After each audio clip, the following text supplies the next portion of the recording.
Olá, nesta edição do Trabalho Legal você vai ver: Ministério Público assina acordo com empresas para reduzir pela metade peso do saco do cimento no país. Reportagem especial mostra detalhes sobre a formação e os desafios da profissão de bombeiro. Autoridades participam de debates e capacitações para reforçar o combate ao trabalho infantil. E a entrevista no estúdio deste programa é com o procurador Pedro Serafim. Ele vai falar sobre a atuação do MPT na luta pela redução do uso de agrotóxicos. É a partir de agora, no Trabalho Legal. Está começando o Trabalho Legal, programa do Ministério Público do Trabalho, em parceria com a Associação Nacional dos Procuradores do Trabalho. O MPT assinou em São Paulo um acordo com fabricantes para reduzir o peso dos sacos de cimento. A mudança vai beneficiar trabalhadores da indústria de construção civil em todo o Brasil. A vida de quem trabalha na construção civil não costuma ser fácil. Além de ser o setor com maior índice de acidentes de trabalho, ainda existe uma outra preocupação: o cimento. Mas calma, não há nada de errado com o cimento aí da sua casa. A questão é o peso do saco de cimento que muitos trabalhadores têm que carregar nas costas. Temos um número enorme de trabalhadores com problemas lombares, com problemas decorrentes do excesso de peso, né? O saco de cimento hoje ele tem 50 quilos, então isso traz muitos problemas físicos para os trabalhadores, principalmente a médio prazo. Pensando nisso, um grupo de trabalho da Coordenadoria Nacional de Defesa do Meio Ambiente de Trabalho do MPT, a CODEMAT, chegou a um acordo com fabricantes para reduzir o peso do saco de cimento no país. O termo foi assinado aqui, na sede do Ministério Público do Trabalho de São Paulo. As conversas começaram em maio de 2014 e agora, 4 anos depois, mais uma vitória para o trabalhador brasileiro.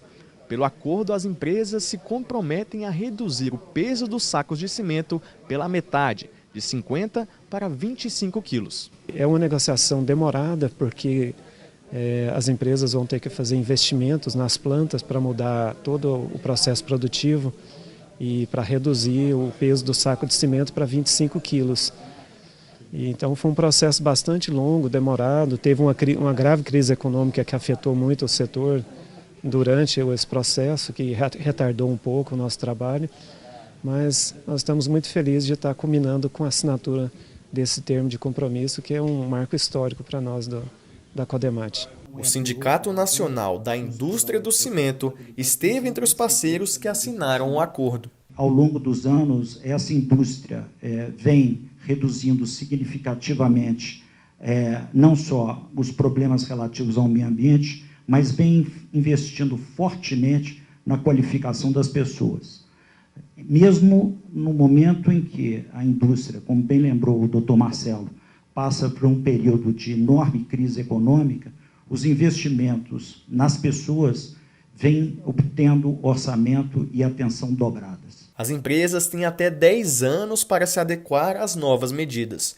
Ou seja, a partir do dia 1º de janeiro de 2029, todos os sacos de cimento produzidos e vendidos no Brasil deverão ter no máximo 25 quilos.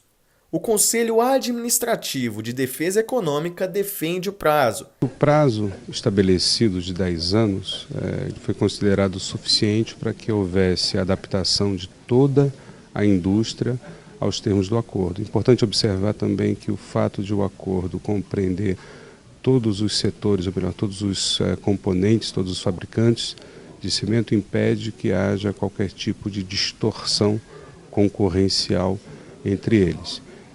O Dia do Bombeiro Brasileiro é comemorado no mês de julho e nós preparamos uma reportagem especial sobre esses homens de coragem que arriscam a vida para salvar vidas. O repórter Rafael Augustos acompanhou de perto a rotina desses guerreiros e as dificuldades que eles enfrentam na profissão.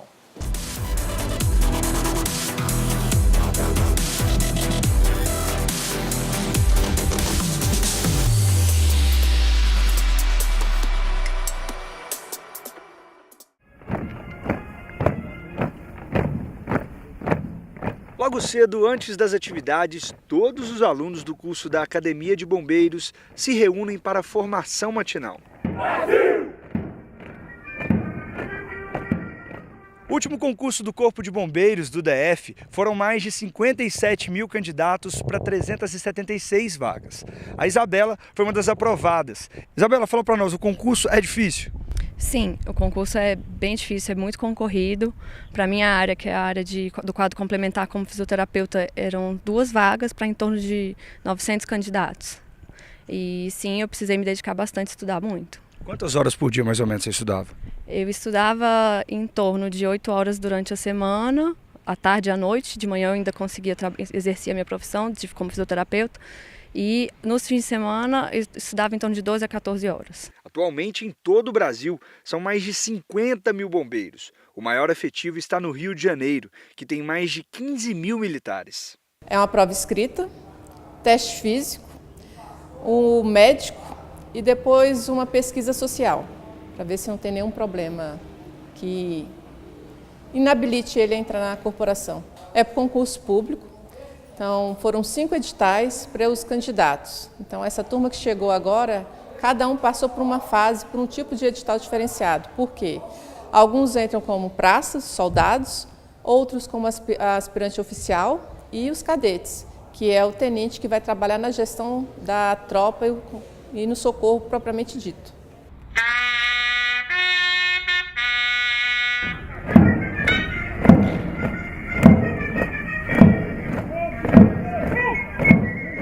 Na sequência, eles vão para as instruções. E uma das instruções do Corpo de Bombeiro consiste em treinar o combate a fogo em residências, até mesmo em apartamentos, né, Sargento Inácio? Ok, positivo. Nós podemos verificar isso diante do nosso simulador tipo container, que simula as mais diversas ocorrências de combate a incêndio urbano aqui no Distrito Federal. E para isso nós temos que utilizar alguns equipamentos de proteção individual indispensáveis, imprescindíveis. São esses que estão aqui, né? Para a nossa atuação. Sem eles, não existe o caso, não tem como o bombeiro militar adentrar esse ambiente confinado mediante uma alta temperatura. Mostra aí pra gente o que é.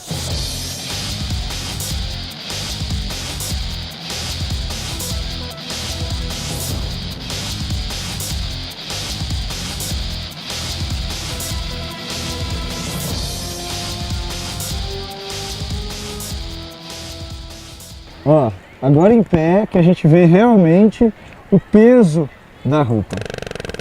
É muito pesado. Conectou, respirou, explodiu.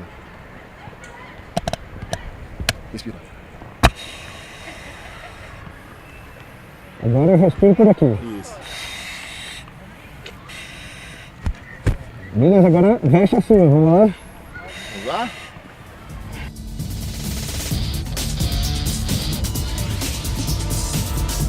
Sargento, essa roupa pesada, quente e ainda ter que salvar pessoas em meio a mais fogo ainda, realmente não é nada fácil.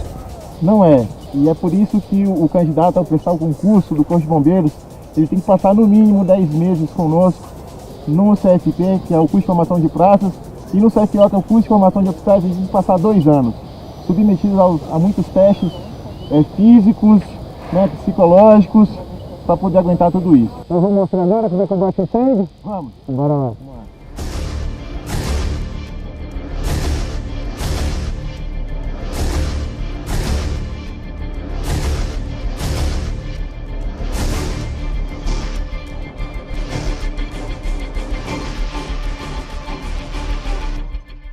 Segundo o levantamento feito pelo Corpo de Bombeiros, na capital do país, em média, uma edificação por dia é atingida por fogo, principalmente por causa dos curtos-circuitos. Parabéns pelo trabalho, realmente não é fácil não. Com certeza, mas a gente faz isso com muito prazer, com muito orgulho, por isso que nós treinamos os bombeiros, muitas vezes treinamentos mais intensos, mais rígidos, mas que é necessário para que a comunidade tenha um bom serviço prestado, que possam ser salvos, que possam ser resgatados de uma situação de incêndio. E não acabou não. Vamos para um rápido intervalo e daqui a pouco a gente volta com a segunda parte dessa reportagem especial.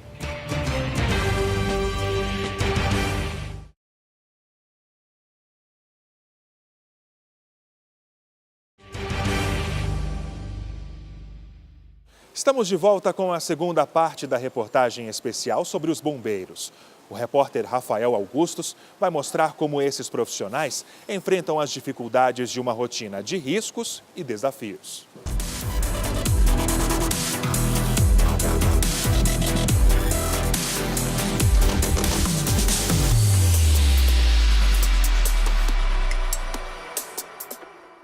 Uma parte da formação dos bombeiros acontece no Centro de Treinamento com Torres para Salvamento em Altura.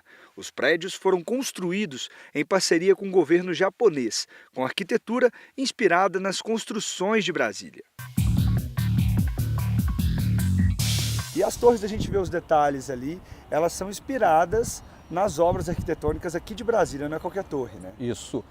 A gente pode observar alguns detalhes aqui que o governo japonês teve essa preocupação em observar a arquitetura do nosso distrito, para que o treinamento fosse voltado realmente para a realidade que a gente encontra aqui em Brasília. Então vamos mostrar como é que é feito esse treinamento? Vamos lá, Rafael. Vamos lá.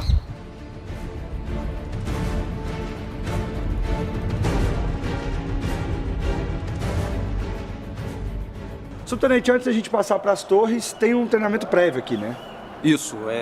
Depois da parte teórica que acontece em sala de aula, o aluno ele vem para a torre, para a área das torres, para poder fazer a execução da parte prática. E a primeira instrução é nós e amarrações. Então eu solicitei até a presença do Cabo Farley aqui para ele efetuar para a gente aqui uma cadeira japonesa, só para mostrar como é que é feito esse trabalho.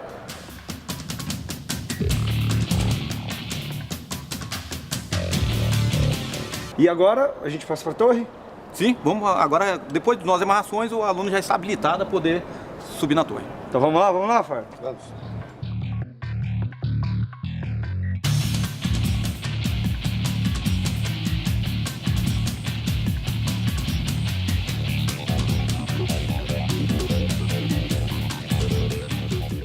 Agora eu vou tentar também. Vamos lá, tentar escalar? Vamos lá. Aqui está simulando, no caso, o Teatro Nacional, né? Justamente.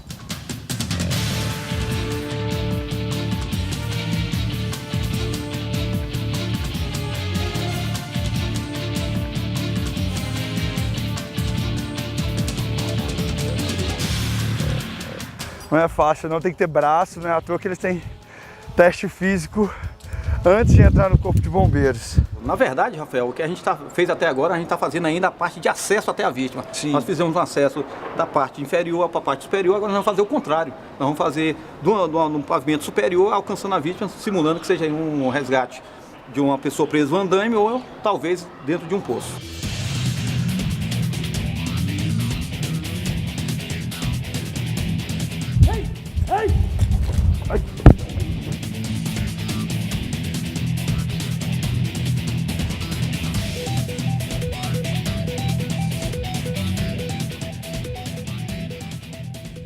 O Corpo de Bombeiros também conta com a ajuda de cães e os treinamentos acontecem no grupamento de busca e salvamento. A gente está aqui no grupamento de busca e salvamento do Corpo de Bombeiros UDF para mostrar como é que esse trabalho é feito. Ao meu lado aqui está o Sargento Matias. Sargento, em que ocasiões aí vocês utilizam os cães? O Corpo de Bombeiros Militar do Distrito Federal, como as outras corporações da nação, utilizam os cães principalmente nas situações de busca de pessoas desaparecidas, sejam elas vivas ou mortas. A gente está vendo aí, ele está todo agitado aí. E apesar do tamanho, ó, eles são bem grandes, são todos dóceis. Tem que ser, né? Porque, afinal de contas, eles vão atrás de pessoas. Exatamente. Inclusive, faz parte do treinamento do animal essa socialização com a população de um modo geral. Desde bebês, crianças até adultos. Por quê? Porque o objetivo final do trabalho do animal é exatamente localizar uma pessoa. Então, vamos mostrar. Então, a gente está aqui no local onde é feita a simulação, nos escombros e tudo mais. Vamos mostrar como é que é feita aí uma simulação de salvamento? Vamos sim. Então, vamos lá. Vamos começar por onde? Vamos começar com o cão Zeca. Ele vai fazer uma busca, simular uma busca de uma pessoa viva num ambiente de estrutura colapsada. Ó, lembrando que o Zeca, ele é um labrador e é o mais antigo aqui dos bombeiros, tem mais de 10 anos. Exatamente, já está há 10 anos trabalhando com a gente. Mas continua ativo aí, não aposentou não? Ainda não. Então, nós vamos sair da pista agora, vamos introduzir uma vítima nesse ambiente simulado aqui de uma estrutura colapsada e vamos dar o comando para o cão fazer a varredura e fazer a localização. Lembrando que quando o cão localiza, ele dá uma indicação para a gente. Como é que a gente trabalha essa indicação aqui? É o cachorro latindo. Assim que ele localiza, ou tendo contato visual ou direto com a vítima, ele late. Ou sentindo a presença do odor da vítima na área. ele sinaliza sempre latindo para a gente.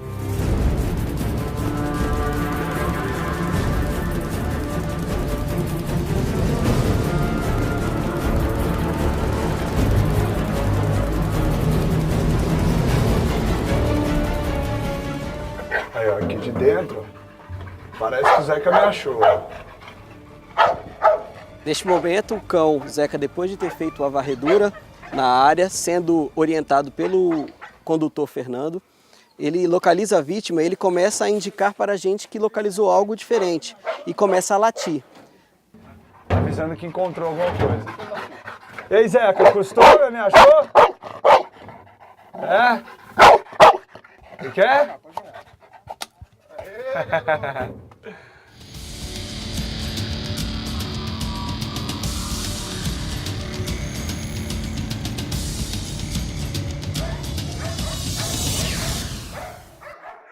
Para o comandante-geral do Corpo de Bombeiros Militar do DF, a profissão de bombeiro merece ser comemorada todos os dias. Eu rendo primeiramente as minhas homenagens lá pelo ano de 1856, com a assinatura do decreto 1775 pelo imperador Dom Pedro II.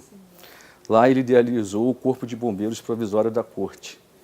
E foi no dia 2 de julho que ele assinou esse decreto. Então, nesse dia, eu parabenizo todos os bombeiros do Brasil, todos aqueles que trabalham nessa missão e que peço sempre a Deus que nos proteja, porque a missão ela não é fácil, essa de cuidarmos de vidas alheias e de riquezas também.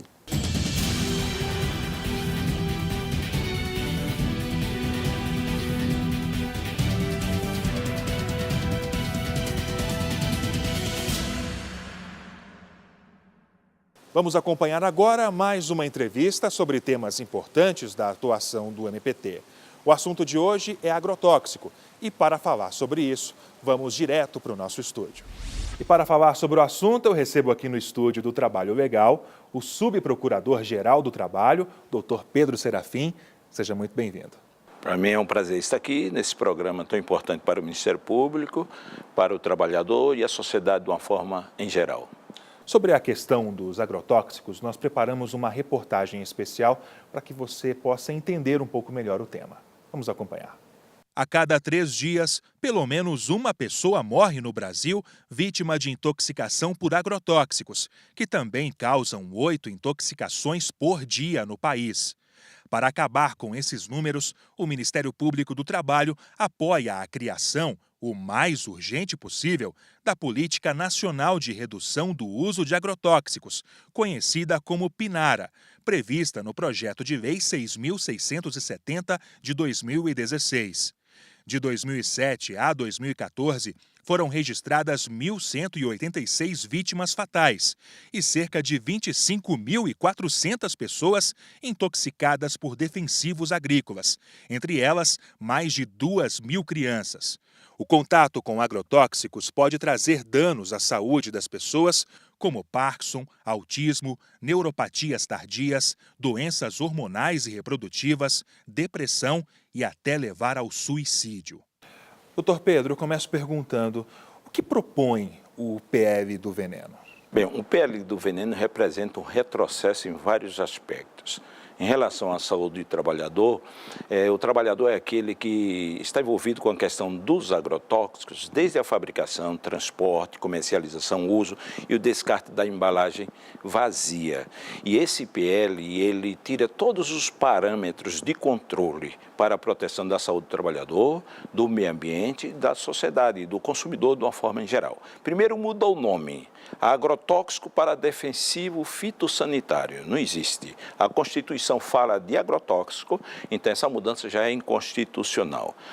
Agrotóxico é veneno, pesticida, praguicida, fungicida, sida, terminação é morte, então é algo que mata. O agro não é pop se tem tóxico, se tem tóxico ele mata. O PL do veneno vai significar tudo isso. Aliás, ele é uma bomba de efeito retardado. E porque o agrotóxico ele mata. E aí vai estar o meio ambiente, o trabalhador e o consumidor com risco acrescentado. É uma questão que afeta todos nós, Mas falando diretamente do trabalhador, como que ele é impactado com essas mudanças? Porque atualmente ele já é impactado também. Já é impactado, exatamente. Isso vai acrescentar, como eu disse, e o trabalhador, nós não temos um sistema de fiscalização. E não só isso, não existe uso seguro de agrotóxico. É um engano.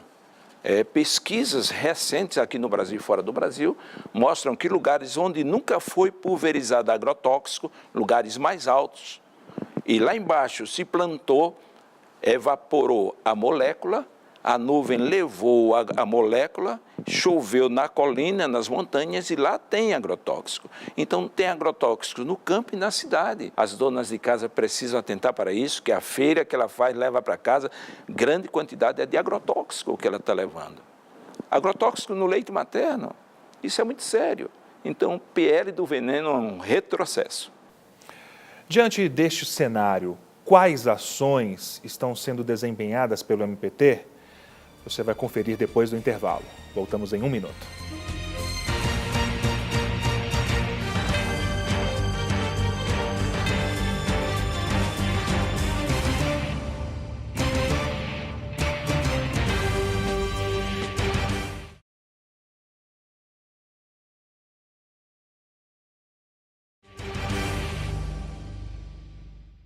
O Trabalho Legal está de volta hoje discutindo a questão dos agrotóxicos e recebendo aqui no estúdio do TL o subprocurador-geral do Trabalho, Dr. Pedro Serafim, também coordenador do Fórum Nacional de Combate aos Impactos dos Agrotóxicos. Dr. Pedro, antes do intervalo, deixei no ar a pergunta: quais ações o MPT tem desempenhado diante desse quadro? As ações do Ministério Público, nesse particular, estão bem definidas. Primeiro, as ações legais, as ACPs, o Ministério Público tem uma coordenação, a CODEMAT, coordenação do meio ambiente de trabalho, que busca proteger o meio ambiente de trabalho, tem um GT agrotóxico no Ministério Público do Trabalho, Procuradoria Geral, e nós, nesse GT eu participo, estabelecemos os parâmetros e todos os instrumentos, estudamos e criamos alguns instrumentos para enfrentamento do tema pelo Ministério Público nos estados, nas regionais, principalmente extrajudicial, agora com o fórum que congrega esse quantitativo de membros do Ministério Público e a sociedade civil organizada, buscando exatamente aí minorar ou mitigar os problemas, os impactos dos agrotóxicos. Doutor Pedro, o projeto continua tramitando no Congresso Nacional e o MPT acompanhando, e é importante também a sociedade se mobilizar junto, como o senhor disse no começo da entrevista, né? Verdadeiramente, a sociedade tem dado um exemplo e nos anima também do Ministério Público, nós do Ministério Público, como a sociedade vem respondendo, como os artistas, as donas de casa, os trabalhadores, os ambientalistas, o povo em geral vem entendendo que o povo está dizendo: basta de veneno, não merecemos ser envenenados, PL do veneno fora, e a sociedade precisa dizer isso, não queremos essa bomba nem no campo, nem na nossa mesa, porque agrotóxico é veneno e mata. Subprocurador, obrigado por ter aceito o convite e pela entrevista. Obrigado, e eu pontuo muito bem nos temas que vocês têm transmitido à sociedade. Espero que todos compreendam e se acheguem a nós em suas cidades e levantem a bandeira da vida, de um meio ambiente saudável e de uma mesa sem agrotóxico. E outro tema central da atuação do MPT é o combate à exploração de crianças e adolescentes. Em Brasília, a Escola Superior do Ministério Público realizou um simpósio para discutir o tema. O simpósio foi uma parceria da Escola Superior do Ministério Público com a Coordenação de Ensino do MPT e teve como público-alvo servidores e integrantes do Ministério Público da União e o público externo que se interessa pelo tema. O objetivo principal é debater, sensibilizar, conscientizar a população a respeito do trabalho infantil, que infelizmente ainda não é visto como uma violação de direitos. O presidente da Associação Nacional dos Procuradores do Trabalho também participou do evento. E o trabalho infantil é uma chaga que tem que ser eliminada, tem que ser erradicada do Estado brasileiro. Nós no Brasil hoje, infelizmente, temos números alarmantes. São mais de 3 milhões de crianças e adolescentes de 5 a 17 anos que são exploradas para fins de trabalho. O simpósio debateu as práticas de conscientização, prevenção e combate à exploração do trabalho infantil. O evento trouxe importantes reflexões sobre o tema e levantou dados preocupantes. Mais de 24 mil crianças e adolescentes foram vítimas de acidentes graves no ambiente de trabalho. O Brasil assumiu o compromisso de cumprir a meta das Nações Unidas de erradicação do trabalho infantil até 2025. Mas, para isso, o país ainda precisa avançar na criação de políticas públicas efetivas com o envolvimento de diversos setores. Um dos pontos discutidos no evento foi o combate às piores formas de trabalho infantil reunidas na lista de atividades de maior risco à saúde da criança e do adolescente. O que nós precisamos agora realmente fazer é que essa lista ela seja realmente conhecida, que as pessoas conheçam, realmente implementem na ponta. Eu acho que há novas formas de trabalho também que surgem nos últimos anos, que precisam ser incorporadas a essa lista, ver quais são os riscos associados a essa atividade e priorizar, fazer um plano realmente de priorização para a eliminação dessas atividades perigosas. Segundo o Ministério do Trabalho, em 2016, mais de 2 mil crianças foram resgatadas de situações que se enquadram como as piores formas de trabalho. Atualmente, existem 93 casos que colocam em risco o desenvolvimento de crianças e adolescentes de 5 a 17 anos. Entre elas, estão 34 formas de trabalho infantil perigoso relacionadas à indústria de transformação, 11 formas ligadas à agricultura, pecuária e exploração florestal, 6 formas referentes à indústria extrativa e 3 formas relacionadas ao serviço doméstico.